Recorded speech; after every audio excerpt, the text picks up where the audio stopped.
This morning's reading comes from Matthew chapter 1, verses 1 through 17.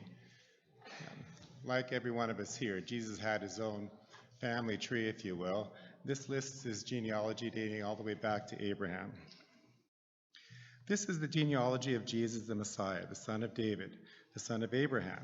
Abraham was the father of Isaac, Isaac the father of Jacob, Jacob the father of Judah and his brothers, Judah the father of Perez and Zerah, whose mother was Tamar, Perez the father of Hezron, Hezron the father of Ram, Ram the father of Amminadab, Amminadab the father of Nahshon, Nahshon the father of Salmon, Salmon the father of Boaz, whose mother was Rahab, Boaz the father of Obed, whose mother was Ruth, Obed the father of Jesse, and Jesse the father of King David.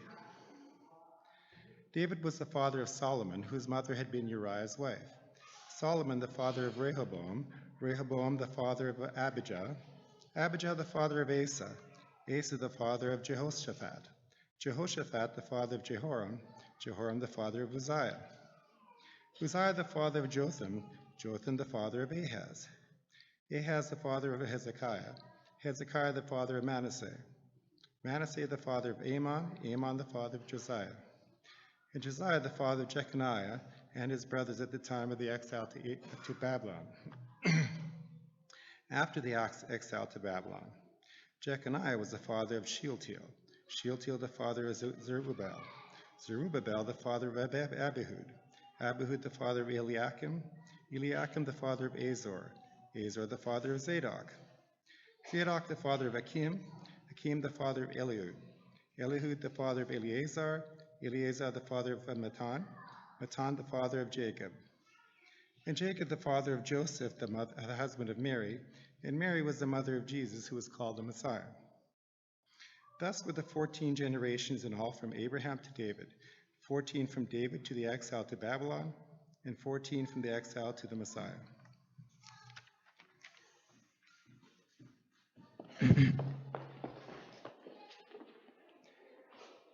Good morning. You guys were probably thinking, what are we going to talk about today?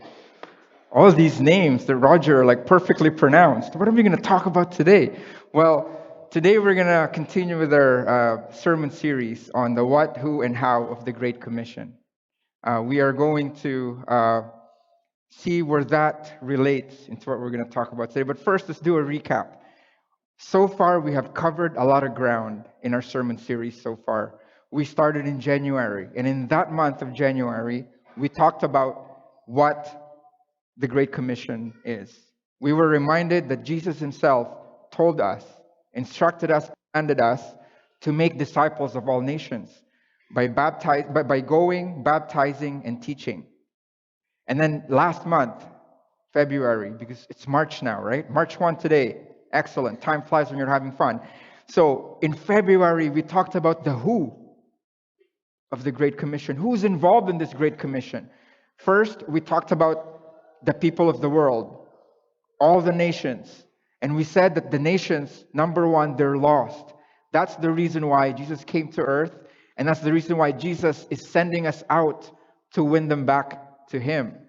They're lost. But although they're lost, they are loved by God. They are loved by God. And that's the greatest need that the world needs to hear today. They need to learn and understand and know the love of God. And they need us, the church, to show it to them so that they can see it in action. And then, starting today, since it's the beginning of the month, we are going to dedicate this month in figuring out the how of the Great Commission right there. So we have learned a lot of practical things along the way, but this month is going to be even more practical. This month we are going to spend a lot of time talking about really how do we live out the Great Commission? How do we share the gospel to the people around us? How do we tell people of our faith that lives in our minds and in our hearts that we try to live out every day? How do we do that? So this morning, to start us off, I would like to talk to you, plain and simple, about sharing the gospel effectively. I included that word there, effectively, because really discipleship at the very onset of it is sharing the gospel. And sharing the gospel, we've learned, from the months that we have been looking into the Great Commission, is literally telling people about the good news of Jesus. But, in my experience, I've done it so many times, but many of those times, I'm pretty sure it's not very effective. Instead of bringing people closer to Jesus, I think it brought them farther from Jesus. I think I gave them a bad taste in their mouths by the way that I told them about the gospel. So this morning, what we want to do is we want to do the opposite of what the bad things that I've done, or many of us have done. We are going to share the gospel effectively, or at least we seek to do that. We are going to find out exactly in what manner can we share the gospel to people in which they will be able to understand it, relate to it, and respond to it in a positive way. Okay? So I guess that's the question. The question is, how do we share the gospel effectively? That's what we're going to ask this morning.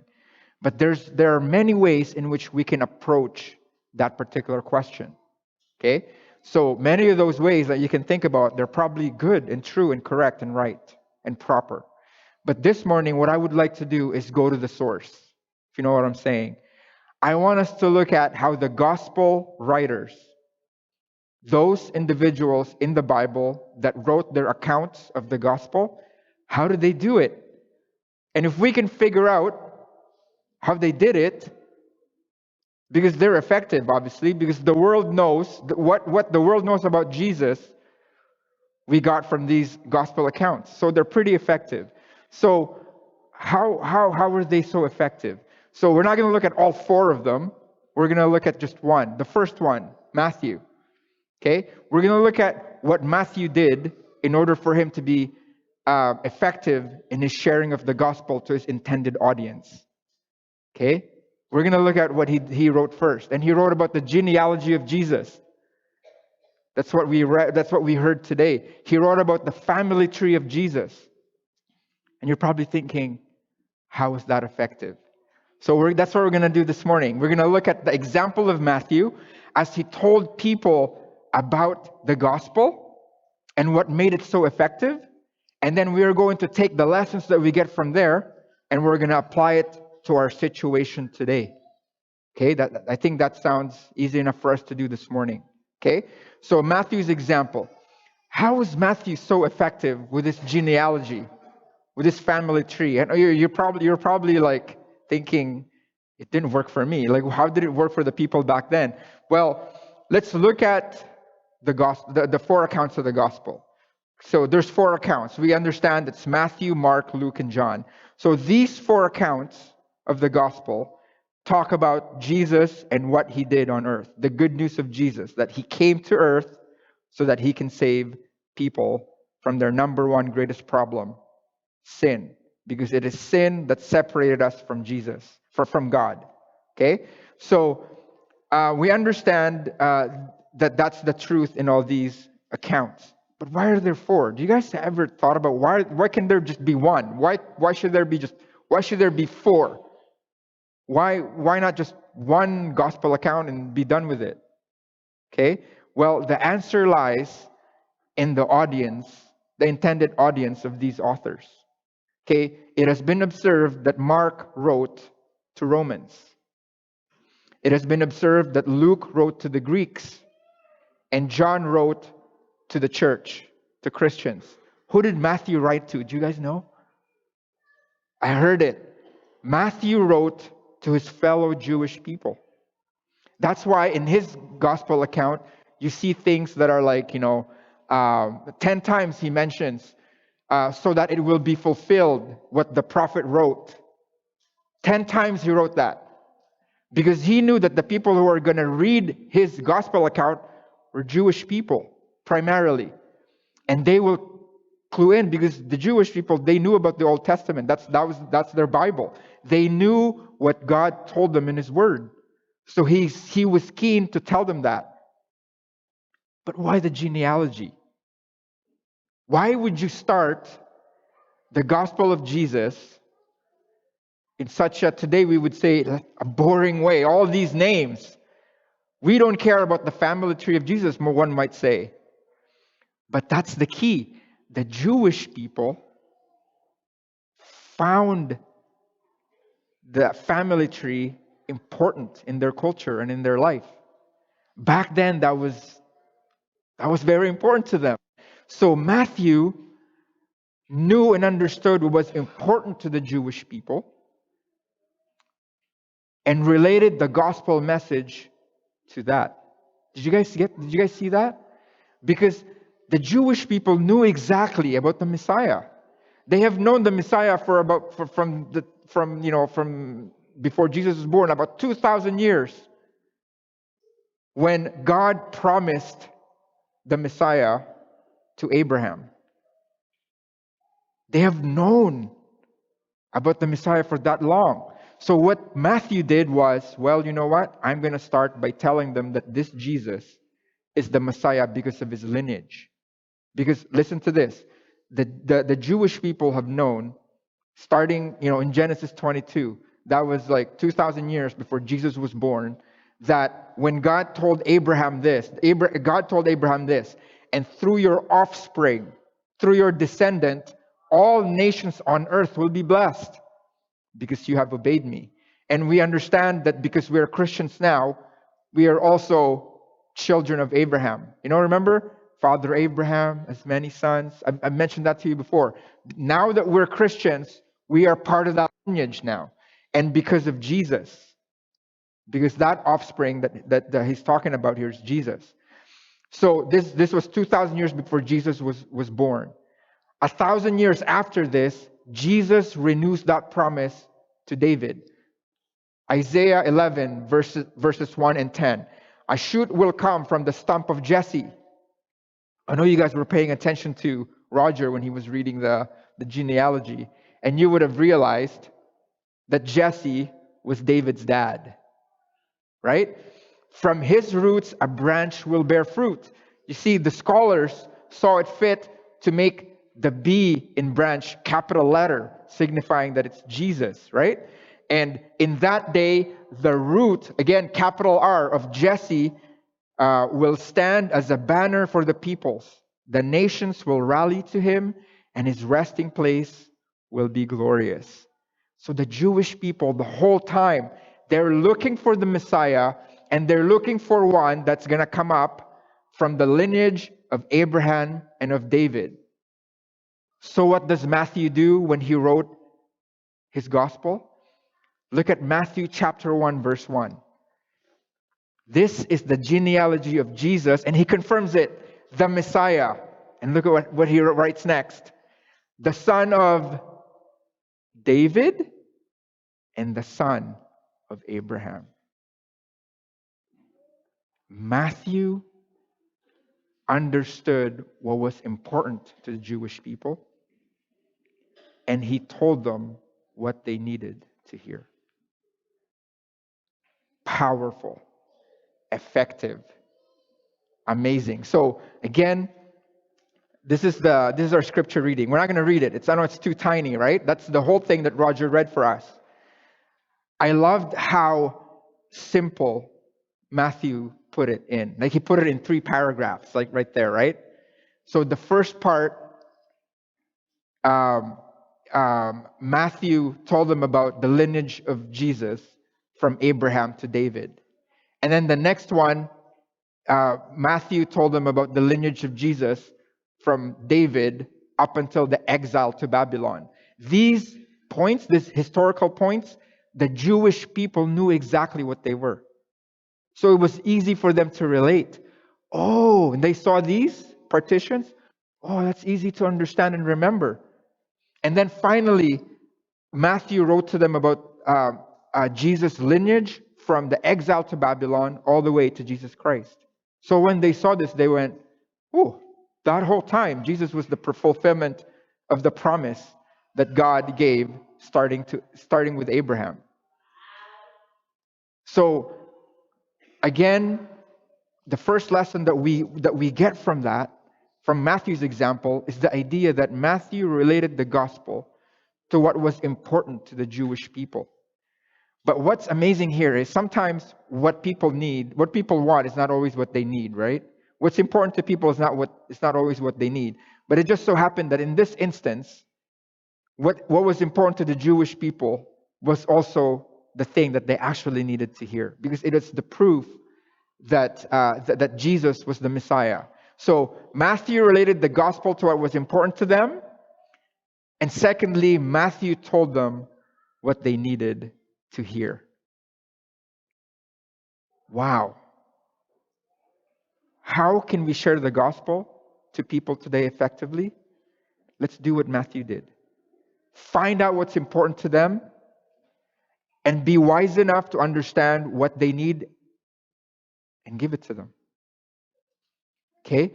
That is the lesson that we're going to apply to our situation today as we look into to the topic of evangelism. So, the question now here is this: how do we know what the world needs today? How do we know what's important to people today? Okay, so there's this guy. I think I mentioned him to you before. He's a scholar and he's also a sociologist.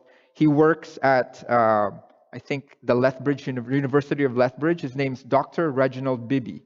Okay, what he did was he's renowned in the world for what he does, for the sociology work that he does. He looked into the Canadian attitudes toward religion. And he found that people in Canada are in the extremes that are in the middle. On the one extreme, 25% of Canadians reject religion, Christianity, Jesus. They don't see the need for it. On the other extreme, 30% of Canadians embrace religion. And somewhere in the middle there are the 45% of Canadians that, well, not sure. They're not decided. They don't know if haven't made up their mind yet if they're for or against it. But in all of this, the biggest, this cohort here, I think that's 70%. The 70% of these individuals make up, for the most part, the population of the people in Canada that are not religiously affiliated. Do you guys know what that means?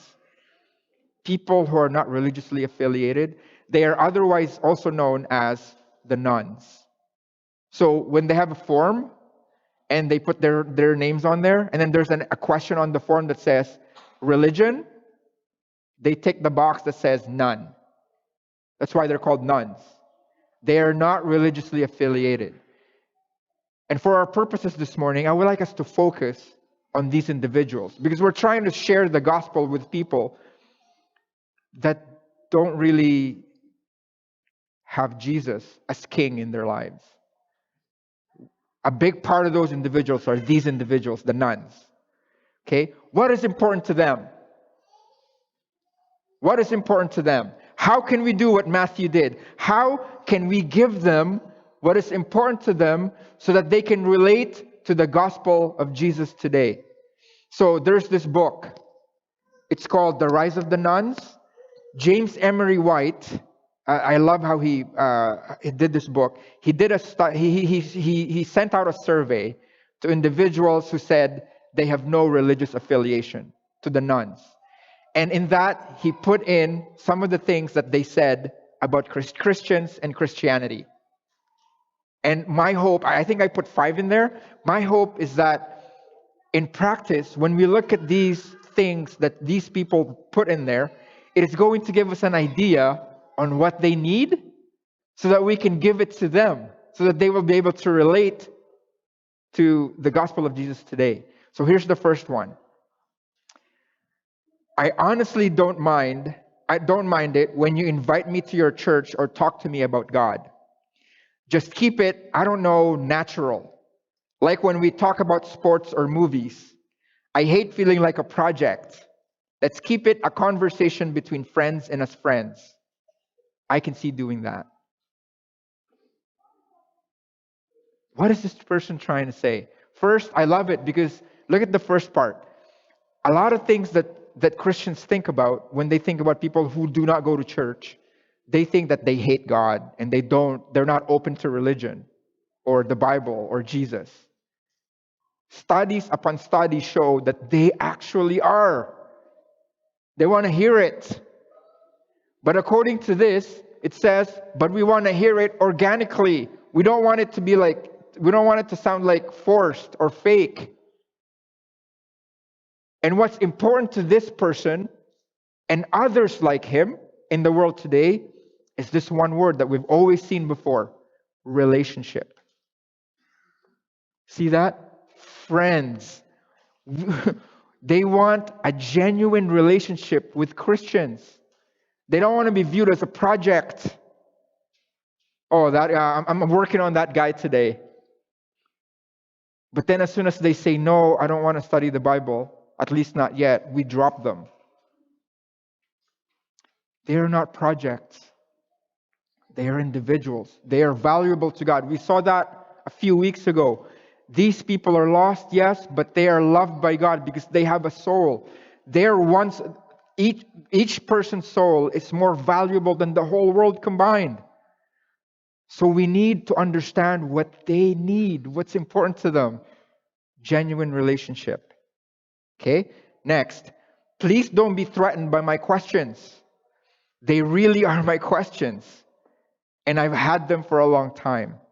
I hope that if Christianity is true, it can stand up under any amount of intellectual scrutiny. Anyway, I'd feel a lot better if you were less threatened when I raise questions. I felt this when I was searching for God, for myself. I was always met with answers like, why do you ask that question? We've done it. This church has done it for years and years and centuries. Why you? J. Manimtim, what made you see yourself fit to ask that question about the church? People have questions.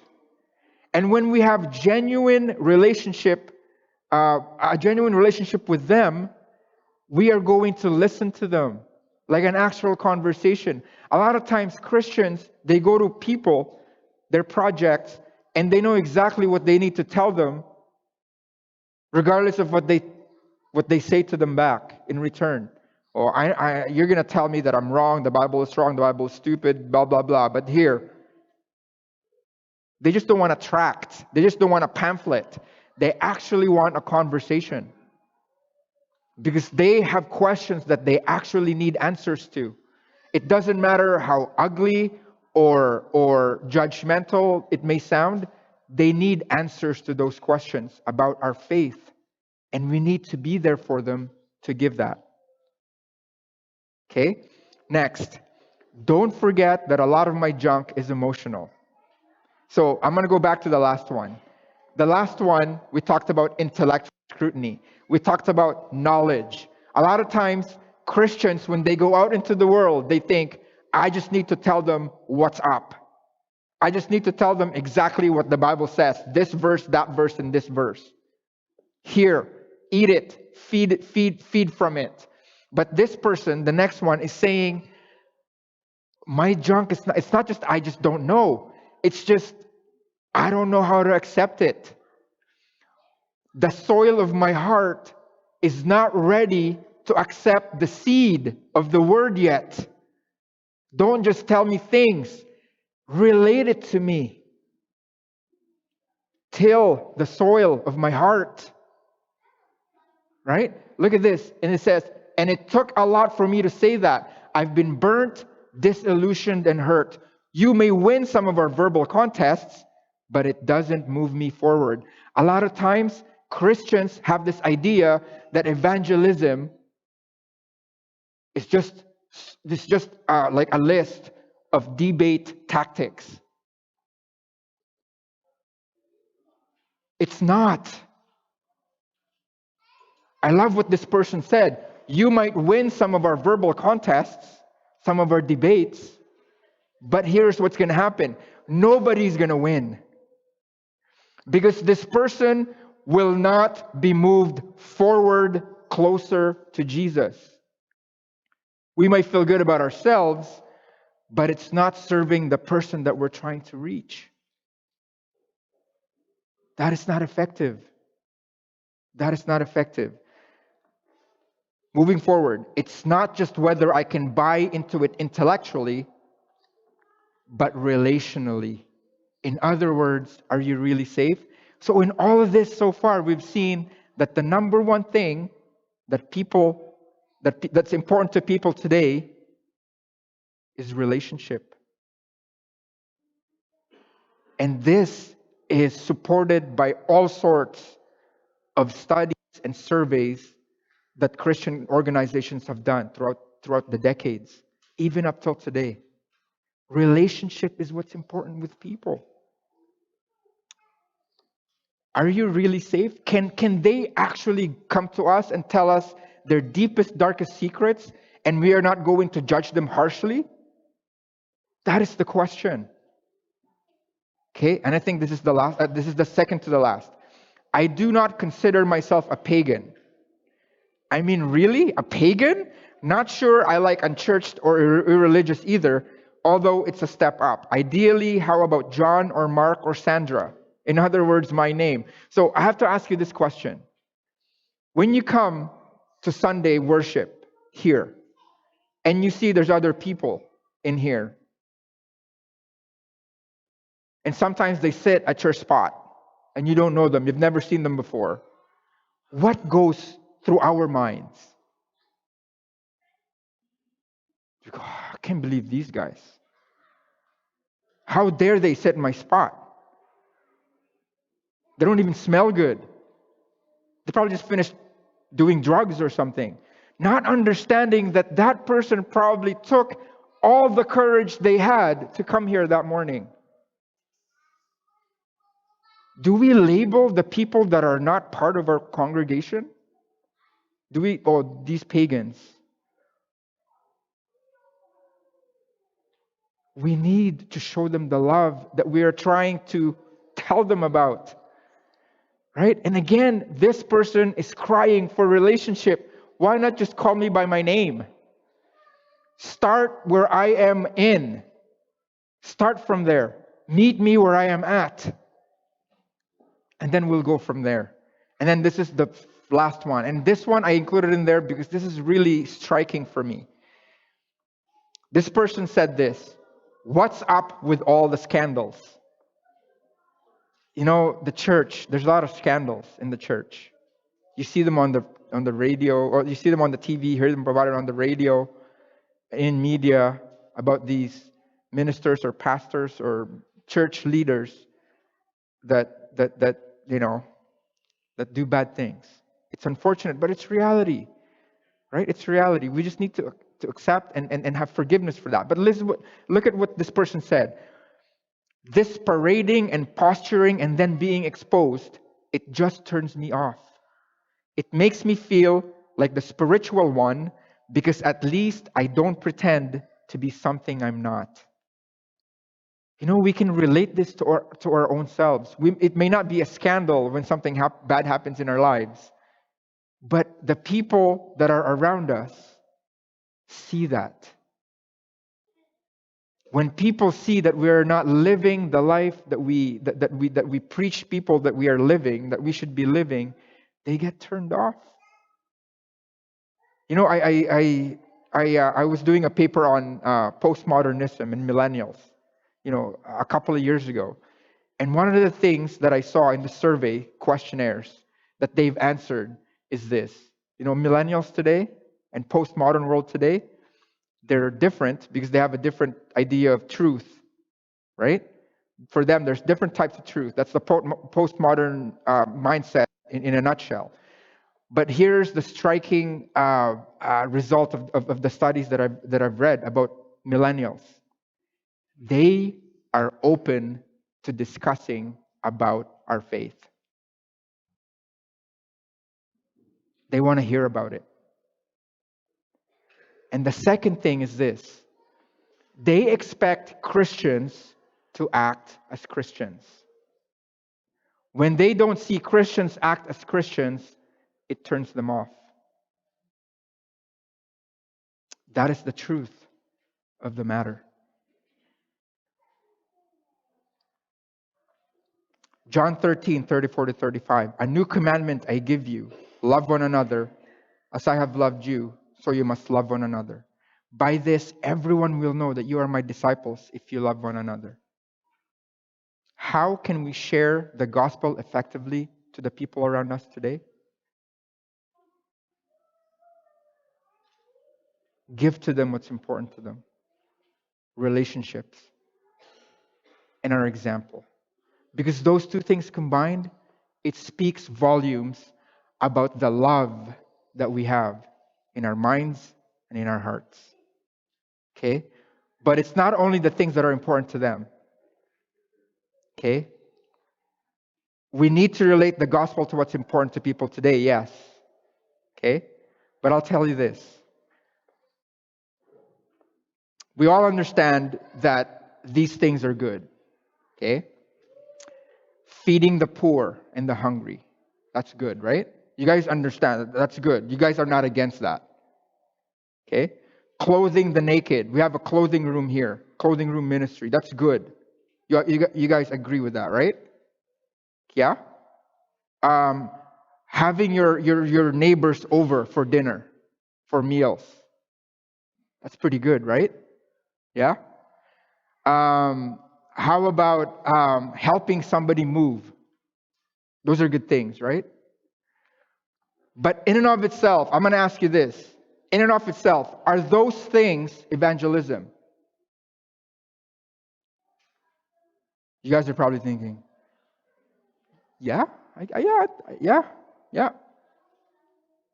I'm going to tell you, point blank. In and of themselves, those things are not evangelism. These things are the product of the gospel that lives in us. But if we stop at giving people clothes and leave, we have just dealt with their physical problem. We have not dealt with their spiritual problem.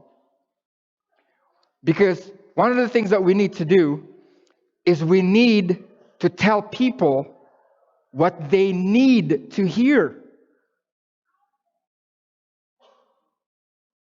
And what they need to hear is Jesus. That is the gospel. That is the gospel that saves. You know, I can spend my whole entire life going to, being nice to my classmates, my coworkers, and telling them that, you're good. I encourage you. You have a problem. I'll solve your problem for you, or I'll help you solve your problem. But if we do not tell them about Jesus, what are we doing? Again, this goes out to the very first thing that we talked about in 2017. Fundamentals of our faith. The basics. How did we become a Christian? It's because we heard about Jesus. But don't get me wrong, those things that I mentioned, the good things that I mentioned, those things help. Those things are the things that toil the heart of the person to be able to receive the gospel message. Without those, cold, going to people and saying, Jesus died for you, what are you talking about? There's no context. There's no relationship there. That relationship is important. But we still need to tell them what they need to hear. Romans 10:14-15. How then can they call on the one they have not believed in? How can they know about Jesus if they have not heard about him before? How can they believe in the one they have not heard? If they have not heard about Jesus from us, how are they going to know? How can they hear without someone preaching to them? And how can anyone preach unless they're sent? As it is written, how beautiful are the feet of those who bring good news. The lesson today is simple. How can we share the gospel effectively to the people around us? Know what's important to them. Give that to them. But again, in kindness, in our hospitality, in our service, so that justice is met in this world today, we cannot stop at that. We have to tell them what they need to hear. The actual gospel message that Jesus died for them. They need to hear that. As we stand today for the closing song, the song is called, I believe it's Mighty to Save. The song is called Mighty to Save. And in that song, the lyrics goes as follows. Everyone needs compassion, a love that's never failing. Everyone needs forgiveness, the kindness of a Savior, the hope of nations. I want us to, when we sing this song, I want us to think about those words because that is the message that people need to hear. And if you're here today, you have not responded to that message in the waters of baptism, please take this time to do it today. Today is a good day for salvation. Let's stand and sing.